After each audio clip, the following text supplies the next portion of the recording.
اس لیے اللہ رب العزت نے ارشاد فرمایا لوگوں دنیا میں آنے کا مقصد سمجھو، تمہیں دنیا کے اندر اپنے رب کو راضی کرنے کے لیے بھیجا گیا، عبادات کے لیے بھیجا گیا۔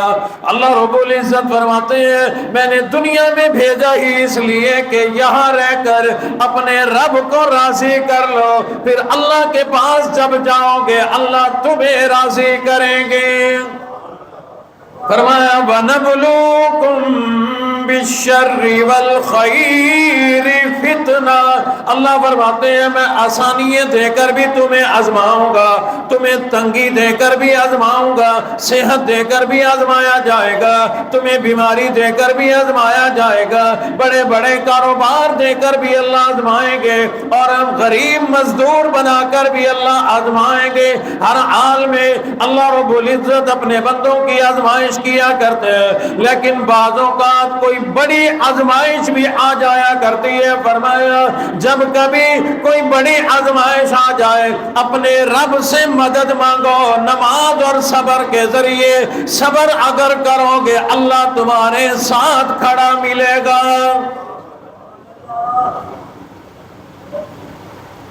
اور کون ہے جس پہ آزمائش نہیں آئی؟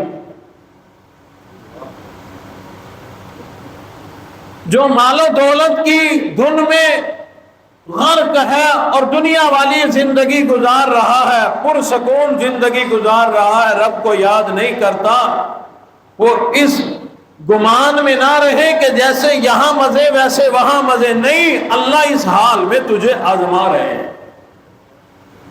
رب کائنات نے پرسہولت زندگی عطا فرما دی، لیکن ادھر ایمان بھی ہے، اسلام بھی ہے، قرآن بھی ہے۔ جب کبھی ایک طرف ایمان کا مسئلہ ایک طرف جان کا مسئلہ پیش آ جائے پھر رب کائنات دیکھا کرتے ہیں اب اپنی جان بچاتا ہے یا ایمان بچاتا ہے۔ رب کائنات اس وقت آزمائش کیا کرتے ہیں جو ایمان بچانے میں اپنی جان دے دے، رب کائنات اس کو دونوں جہان میں کامیاب کر دیا کرتے ہیں، اور جو اپنی جان بچانے میں ایمان برباد کر گیا وہ خود بھی برباد ہو گیا۔ قرآن مجید پڑھ کے دیکھو، رب کائنات نے مثالیں بھری ہوئی ہیں، بنی اسرائیل کے لوگوں کی لمبی چوڑی مثالیں، واقعات رب کائنات نے قرآن مجید کے اندر ارشاد فرما دیے۔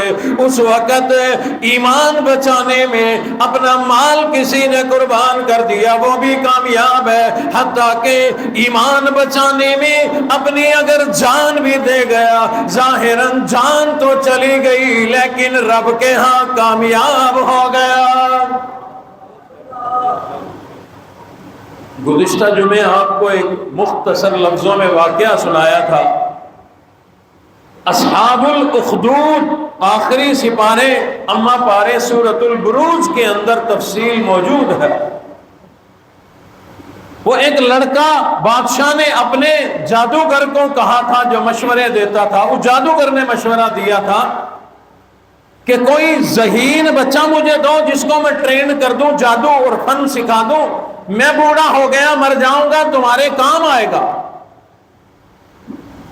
ایک ذہین بچہ لا کر اس کو دیا، اس نے جادو سکھانا شروع کیا۔ اللہ کی شان، وہ گھر سے جادوگر کے پاس جب سیکھنے آتا تھا راستے میں ایک عیسائی راہب کا عبادت خانہ تھا، یہ وہاں جانے لگا، اس راہب کے پاس بیٹھنے لگا۔ اللہ نے اس وقت کا جو سچا دین عیسائیت تھا، اللہ نے اس بچے کے دل میں وہ ایمان ڈال دیا، اور یہ ایسا ایمان والا بنا کہ صاحب کرامت بن گیا۔ اور اس کا ایک واقعہ آپ کو سنایا تھا، راستے میں کوئی اژدہا بیٹھ گیا، راستہ بند ہے، لوگ پریشان ہیں، لوگوں نے کہا اس بچے کو بلاؤ، بچہ صاحب کرامت ہے، وہ کوئی اس کا حل نکالے گا۔ وہ بچہ آیا، اس نے جب دیکھا ایک نوکدار پتھر اٹھایا، جھولی پھیلائی رب سے، مولا اگر اس راہب کا دین سچا ہے، اگر یہ حق پر ہے تو میرے اس پتھر کی ایک ضرب سے اس اژدہا کو ہلاک کر دے۔